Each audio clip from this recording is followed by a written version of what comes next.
নমস্কার, আমি শিল্পা। আজকের দেশ বিদেশের বাছাই করা তাজা খবর নিয়ে হাজির হয়েছি আপনাদের সামনে। চলুন শুরু করি দিনের প্রধান শিরোনাম দিয়ে। বর্ষার শেষ দাপট, আবহাওয়া দপ্তরের পূর্বাভাসে বড় বদল ৪ দিনের মধ্যেই। কলকাতা। ডাব্লিউবিসিএস প্রতারণাকাণ্ড ৭ দিনেই অফিসার বানানোর ফাঁদ, ব্যারাকপুরে বেজে উঠল ভুয়ো চাকরির অ্যালার্ম। মালদা রোড স্ক্যাম, ১.২৭ কোটি টাকায় মাত্র ৬০০ মিটার রাস্তা, কাজ শুরু হতেই ফাটল। পূর্ব মেদিনীপুর ফ্লাড অ্যালার্ট, রূপনারায়ণ নদীর বাঁধে ভয়াবহ ভাঙন, অমৃতবেড়িয়ায় গ্রাস করছে ভরা কোটালের জল। এয়ার স্ট্রাইকস ইন কাবুল, কাবুলে প্রবল বিস্ফোরণ, টিটিপি ঘাঁটি গুড়িয়ে দেওয়ার অভিযোগ পাকিস্তানের বিরুদ্ধে, নয়াদিল্লিতে তালিবান মন্ত্রী, বাড়ছে কূটনৈতিক উত্তাপ। পুরুলিয়া ক্ল্যাশ, থানার ভেতরেই বিধায়ক বিজেপি নেতার হাতাহাতি, বালি পাচার ইস্যুতে উত্তপ্ত সদর থানা। ইলেকশন কমিশন নিয়ে বিস্ফোরক মুখ্যমন্ত্রী, ইচ্ছে মতো কাগজ তৈরি করতে বলছে অফিসাররা। প্রিয় দর্শক, আসুন আজকের প্রধান খবরের বিস্তারিত জানি। ভিডিওটি ভালো লাগলে একটি লাইক দিতে ভুলবেন না। চ্যানেলটি সাবস্ক্রাইব করুন এবং বন্ধুদের সাথে শেয়ার করে দেখার সুযোগ দিন। প্রতিদিনের সত্য খবর নিয়ে আমরা থাকব আপনাদের পাশে। বর্ষার শেষ দাপট, আবহাওয়া দপ্তরের পূর্বাভাসে বড় বদল ৪ দিনের মধ্যেই। কলকাতা। বিদায়ের আগে শেষ ঝলক দেখিয়ে যাচ্ছে বর্ষা। শুক্রবার দুপুর থেকেই শহর জুড়ে নেমে আসে যেন অকাল অন্ধকার, ঘন কালো মেঘে ঢেকে যায় আকাশ, সঙ্গে তীব্র বৃষ্টি। উত্তর থেকে দক্ষিণ প্রায় গোটা কলকাতাই বৃষ্টিতে ভেজে যায়। Central Avenue, Girish Park, Thanthania, Kalibari সহ উত্তর কলকাতার একাধিক অঞ্চলে জমে যায় জল। দক্ষিণের কিছু এলাকায়ও জলাবদ্ধতার ছবি মিললেও সন্ধ্যা নামার সঙ্গে সঙ্গেই ধীরে ধীরে নামতে শুরু করে সেই জল। এই হঠাৎ বৃষ্টির মূল কারণ দক্ষিণ বাংলাদেশ ও তার পার্শ্ববর্তী এলাকায় তৈরি হওয়া ঘূর্ণাবর্ত। পাশাপাশি ওড়িশা থেকে তামিলনাড়ু পর্যন্ত বিস্তৃত রয়েছে একটি নিম্নচাপ অক্ষরেখা, যা আগামী শনিবার পর্যন্ত বজ্রবিদ্যুৎ সহ বিক্ষিপ্ত বৃষ্টি বজায় রাখবে বলে জানাচ্ছে হাওয়া অফিস। উত্তর ও দক্ষিণ ২৪ পরগনা, কলকাতা, হাওড়া, হুগলি, পূর্ব ও পশ্চিম মেদিনীপুর এবং ঝাড়গ্রামে বজ্রসহ বৃষ্টির সম্ভাবনা থাকছে। বৃষ্টির সঙ্গে ৩০ থেকে ৪০ কিলোমিটার প্রতি ঘণ্টা বেগে দমকা হাওয়ার আশঙ্কাও রয়েছে। তবে সুখবর হল, আবহাওয়া দপ্তরের মতে আগামী ৪ দিনের মধ্যেই রাজ্য থেকে বর্ষা বিদায় নিতে শুরু করবে। টানা ১৬ দিন স্থবির থাকা বর্ষা বিদায় রেখা এখন ফের সক্রিয় হয়েছে। ইতিমধ্যেই গুজরাট, উত্তরপ্রদেশ এবং ঝাড়খণ্ডের বেশ কিছু অঞ্চল থেকে বর্ষা বিদায় নিয়েছে। দক্ষিণবঙ্গের পশ্চিম দিকের জেলাগুলি থেকে মঙ্গলবার নাগাদ বর্ষা বিদায় প্রক্রিয়া শুরু হতে পারে বলে পূর্বাভাস। এদিকে উত্তরবঙ্গে আপাতত ভারী বৃষ্টির আশঙ্কা নেই, তবে আকাশ আংশিক মেঘলা থাকবে। স্থানীয়ভাবে কোথাও কোথাও হালকা থেকে মাঝারি বৃষ্টির সম্ভাবনা থাকছে, বজ্রপাত সহ। অর্থাৎ বর্ষা বলছে, যেতে পারি, কিন্তু কেন যাব? তবে আবহাওয়া দপ্তরের ভাষায় আর মাত্র কয়েক দিনের মধ্যেই বাংলা ফিরবে শুষ্ক হাওয়ায়, আর আকাশে মিলবে রোদ ঝলমলে রঙের ইঙ্গিত। ডাব্লিউবিসিএস প্রতারণাকাণ্ড ৭ দিনেই অফিসার বানানোর ফাঁদ, ব্যারাকপুরে বেজে উঠল ভুয়ো চাকরির অ্যালার্ম। উত্তর ২৪ পরগনা, মাত্র ৭ দিনেই ডাব্লিউবিসিএস অফিসার হবেন, এমন লোভনীয় প্রতিশ্রুতি শুনে বহু তরুণ তরুণী পা দিয়েছিলেন ব্যারাকপুরের এক তথাকথিত প্রশিক্ষণ কেন্দ্রে। দাবি ছিল, এই প্রশিক্ষণ নিলেই প্রশাসন, পুলিশ কিংবা সেনাবাহিনীর যে কোনো পদে চাকরি নিশ্চিত। কিন্তু স্বপ্নভঙ্গ হয় প্রশিক্ষণের কয়েকদিনের মাথাতেই। হঠাৎই সেখানে হানা দেয় পুলিশ, আর প্রকাশ্যে আসে এক ভয়ঙ্কর প্রতারণা চক্রের চেহারা। সূত্রের খবর, বৃহস্পতিবার গভীর রাতে ব্যারাকপুরের শিউলি এলাকার মোহনপুর থানার পুলিশ অভিযান চালিয়ে গ্রেফতার করে ২ অভিযুক্তকে, গোপাল দাস ও নির্মল মাইতি। উদ্ধার হয়েছে একাধিক মোবাইল ফোন ও নথি। জানা গিয়েছে, নির্মল মাইতি পেশায় অবসরপ্রাপ্ত সেনাকর্মী। চাকরি থেকে অবসর নিয়েই তিনি এই প্রশিক্ষণ কেন্দ্রের মাধ্যমে চাকরির টোপ দিতে শুরু করেন। স্থানীয় বাসিন্দাদের বক্তব্য, গত কয়েকদিনে প্রায় ২৫০ থেকে ৩০০ জন চাকরিপ্রার্থী ওই কেন্দ্রে যোগ দিয়েছিলেন। প্রত্যেকের কাছ থেকেই নেওয়া হয়েছিল বিপুল অঙ্কের প্রশিক্ষণ ফি। কেউ কেউ আবার গ্রামের বাড়ি থেকে শেষ সম্বল বিক্রি করে দিয়েছিলেন সেই টাকার ব্যবস্থা করতে। এদিন শিউলি পঞ্চায়েতের প্রধান অরুণ ঘোষ বলেন, আমরা ভেবেছিলাম এটা সেনা প্রশিক্ষণের বৈধ কেন্দ্র, কিন্তু গতকালই জানতে পারলাম ওখান থেকে 2 জনকে পুলিশ গ্রেফতার করেছে। আসলে এই ধরনের ভুয়ো প্রশিক্ষণ কেন্দ্র কেবল এখানে নয়, রাজ্যের নানা প্রান্তেই চক্র ছড়িয়ে পড়ছে। এখনই প্রশাসন কড়া ব্যবস্থা না নিলে অনেক তরুণ-তরুণীর ভবিষ্যৎ অন্ধকারে ঢেকে যাবে। প্রাথমিক তদন্তে পুলিশ জানতে পেরেছে, অভিযুক্তরা 7 দিনের দ্রুত প্রশিক্ষণের নামে মিথ্যে প্রতিশ্রুতি দিত এবং চাকরির সুপারিশের নথিও ভুয়োভাবে তৈরি করত। তদন্তে আরও তথ্য মিলবে বলে অনুমান করা হচ্ছে। স্বপ্নের চাকরির আশায় প্রতারণার ফাঁদে পা দেওয়া এই ঘটনাই এখন ব্যারাকপুর জুড়ে তোলপাড় সৃষ্টি করেছে। মালদা রোড স্ক্যাম, 1.27 কোটি টাকায় মাত্র 600 মিটার রাস্তা, কাজ শুরু হতেই ফাটল, ক্ষোভে ফুঁসছে এলাকাবাসী। মালদা লদহ, কোটি টাকার প্রকল্প, অথচ রাস্তা তৈরি হতে না হতেই ভেঙে পড়ছে।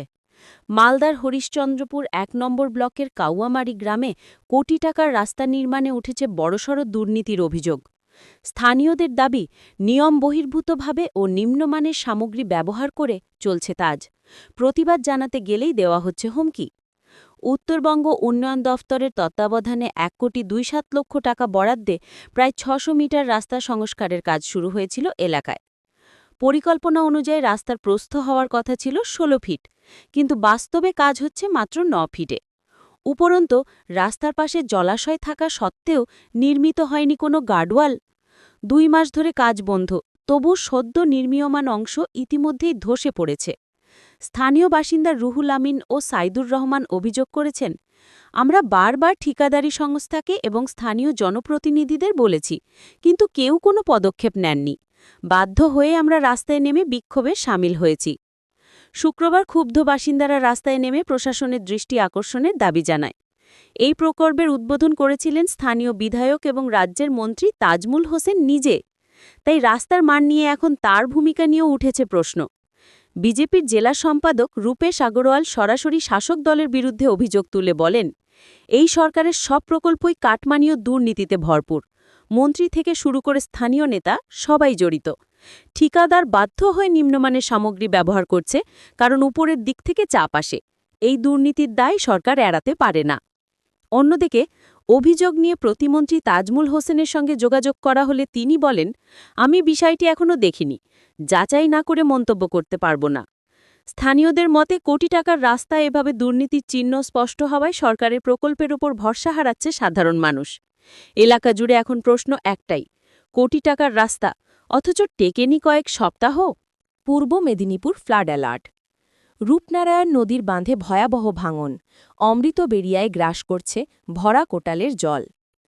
পূর্ব মেদিনীপুর মহিষাদল, রূপনারায়ণ নদীর তীব্র স্রোতে এক রাতেই ভেঙে গেল প্রায় 100 ফুটের বেশি বাঁধ, সঙ্গে কংক্রিটের রাস্তার বিশাল অংশও নদীগর্ভে মিলিয়ে গেল।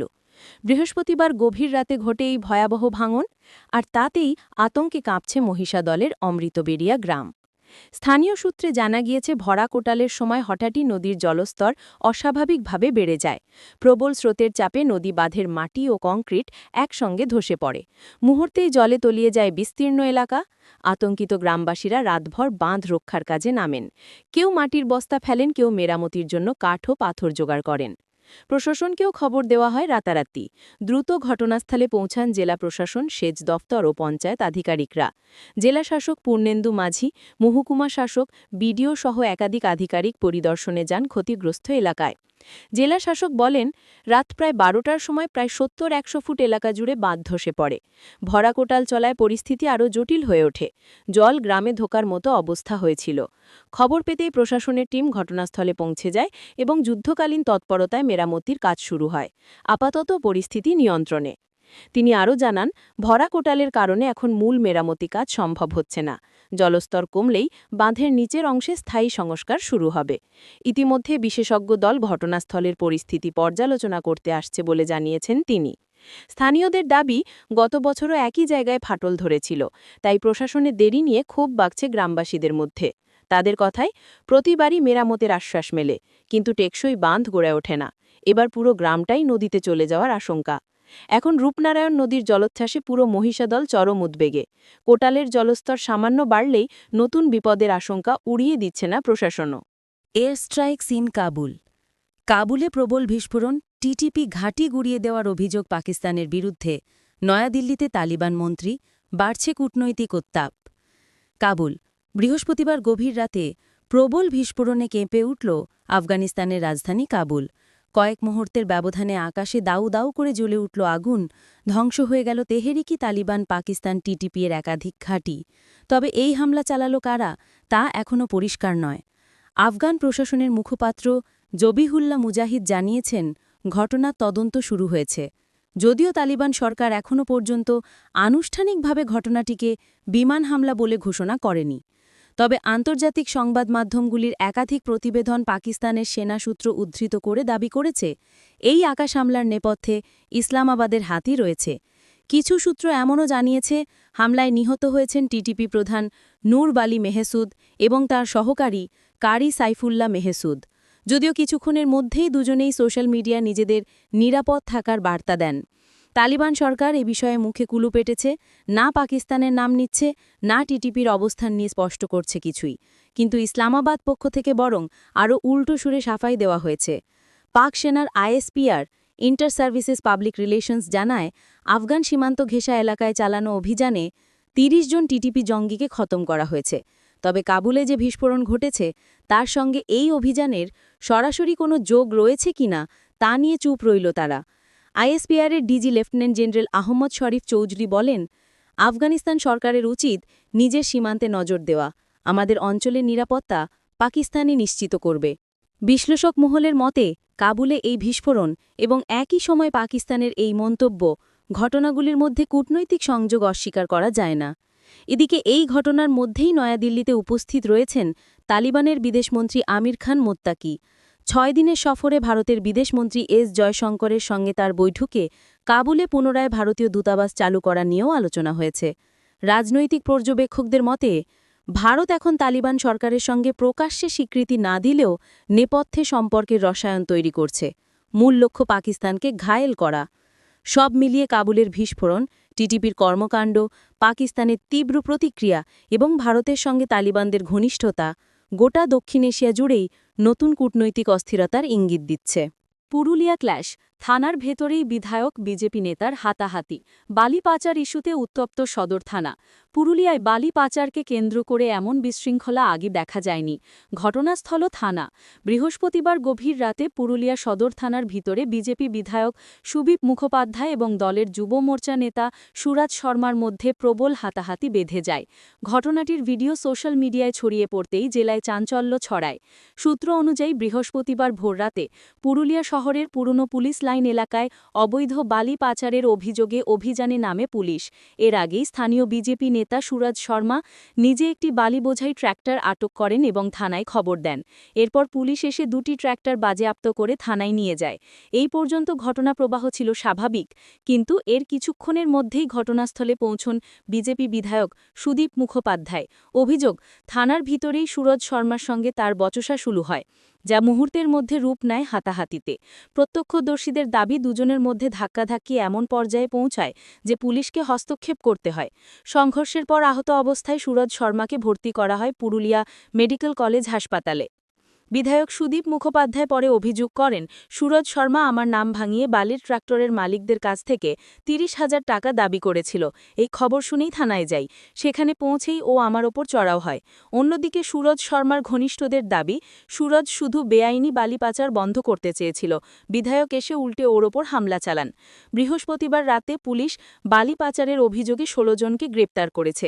তাদের মধ্যে ৩ জনকে পুলিশ হেফাজতে ও বাকিদের জেল হেফাজতে পাঠানো হয়েছে। এদিকে থানার মধ্যেই বিজেপি নেতাদের এই অভ্যন্তরীণ সংঘর্ষে অস্বস্তিতে জেলা বিজেপি নেতৃত্ব। দলীয় তরফে এখনও পর্যন্ত কোনো সরকারি প্রতিক্রিয়া মেলেনি, তবে ঘটনাটি নিয়ে রাজনৈতিক মহলে তীব্র চর্চা শুরু হয়েছে।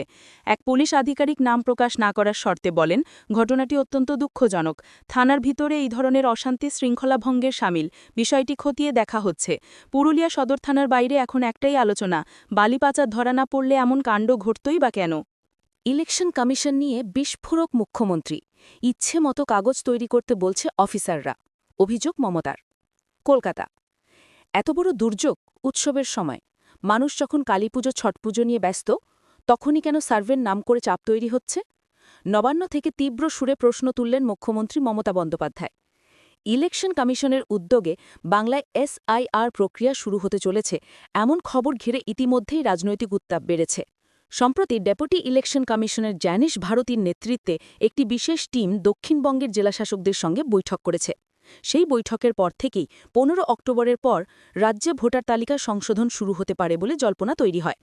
এই প্রেক্ষিতেই দুর্বশত বৃহস্পতিবার নবান্ন থেকে কার্যত ফুঁসে ওঠেন মুখ্যমন্ত্রী।